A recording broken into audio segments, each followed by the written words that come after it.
পশ্চিম রাউজানের ঐতিহ্যবাহী সংগঠন যুব নিশানের উদ্যোগে বন্যা কবলিত এলাকায় অন্তত ২০০টির অধিক পরিবারের মাঝে ত্রাণ বিতরণ কর্মসূচি চলমান রয়েছে।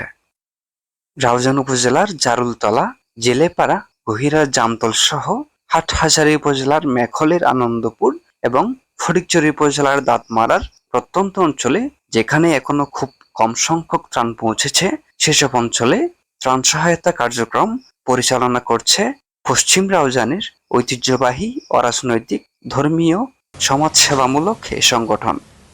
রোববার ২৫ আগস্ট সকাল হতে যুব নিশানের সকল কর্মীরা বেরিয়ে পড়েন বানবাসী মানুষের মাঝে ত্রাণ বিতরণের লক্ষ্যে। এতে তারা প্রথম ধাপে ৬০টি এবং দ্বিতীয় ধাপে ৭০টি পরিবারের মাঝে ত্রাণ বিতরণ করেন এবং আগামী ২৯ আগস্ট তৃতীয় ধাপে আরও ৭০ থেকে ৮০টি পরিবারের মাঝে ত্রাণ বিতরণ করার কথা রাউজান সংবাদকে জানিয়েছেন তারা।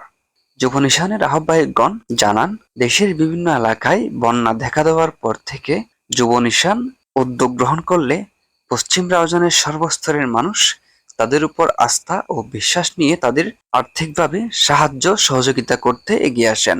এরই ধারাবাহিকতায় এ সংগঠনটি বিভিন্ন দুর্গম এলাকায় ত্রাণ বিতরণ ও বন্যা দুর্গত মানুষের পাশে থেকে তাদেরকে ত্রাণ সহযোগিতা প্রদান করছে।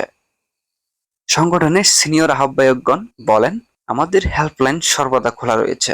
আমরা সবসময় আমাদের সাধ্যমতো প্রান্তিক পর্যায়ে সহযোগিতা করার চেষ্টা চালিয়ে যাচ্ছি। তারা বলেন, আমরা এমন সকল স্থানে আমাদের ত্রাণ সহায়তা কার্যক্রম পরিচালনা করছি যেখানে বন্যার্তদের মাঝে এখনো খুব কম সংখ্যক ত্রাণ সহায়তা পৌঁছেছে। এছাড়া তারা বন্যা পরিস্থিতি স্বাভাবিক না হওয়া পর্যন্ত যুব নিশানের ত্রাণ বিতরণ কার্যক্রম অব্যাহত থাকবে এবং আর্থিক সহায়তার উপর ভিত্তি করে বন্যায় ক্ষতিগ্রস্ত পরিবারকে বন্যা পরবর্তী পুনর্বাসনে সহযোগিতা করার ইচ্ছা প্রকাশ করেন।